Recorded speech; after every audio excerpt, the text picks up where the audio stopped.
Today's question is actually one of my favorite questions to talk about, and it is, what is eutectic temperature? Now, I like talking about this question because eutectic is a term that pops up a lot when we're talking about de-icer performance, but it's also a term that's very commonly misunderstood. But I think what we'll find is that with just a little bit of explanation, we'll see that it's fairly easy to understand what the eutectic means, and in the process, we're going to learn a lot about how de-icers work. So what is a eutectic? Well, eutectic is a term that chemists use when they're talking about phase diagrams. What's a phase diagram? A phase diagram is just a graph that tells us what physical phase, that's solid, liquid, or gas, a given mixture is in under different conditions. Now, the eutectic is defined as that particular ratio of components in a mixture that has the lowest freezing point. Now, it'll be easier if I give you an actual example. What you see here is a freezing point curve for liquid calcium chloride de-icer. Now, a freezing point curve is really just a simple phase diagram. It is a diagram that shows me what phase, that is it liquid or is it frozen, solid, of my composition, which is de-icer and water, at different temperatures. So let's take a look at what this phase diagram, this freezing point curve, is telling us. So start at the left-hand side of the graph.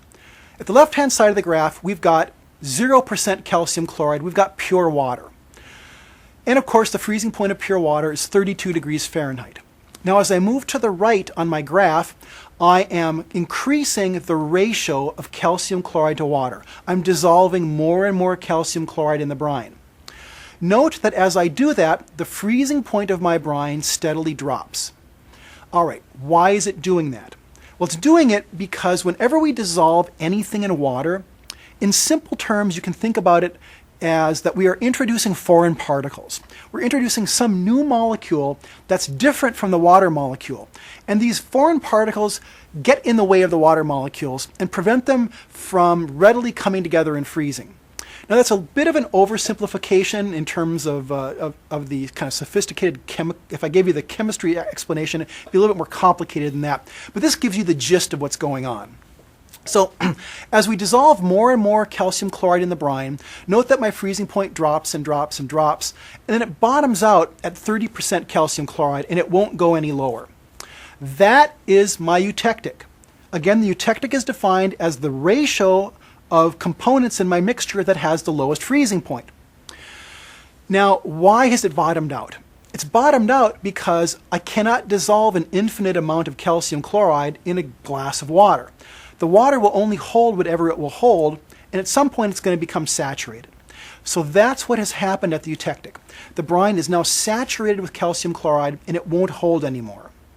The only way to get more calcium chloride in the brine is to heat it up. So if I move to the right of my eutectic, I can increase the content of calcium chloride by raising the temperature.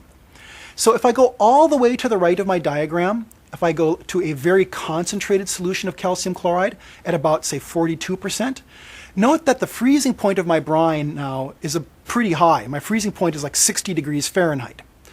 Now, what that means is that if I've got a solution that's just loaded with calcium chloride, it's nearly saturated, and I start cooling it down, the very first thing that's going to happen is it's going to become supersaturated, and that excess calcium chloride, there's not room for it anymore. So it's going to come crashing out of the brine, and it's going to settle to the bottom of the beaker just in the form of calcium chloride crystals.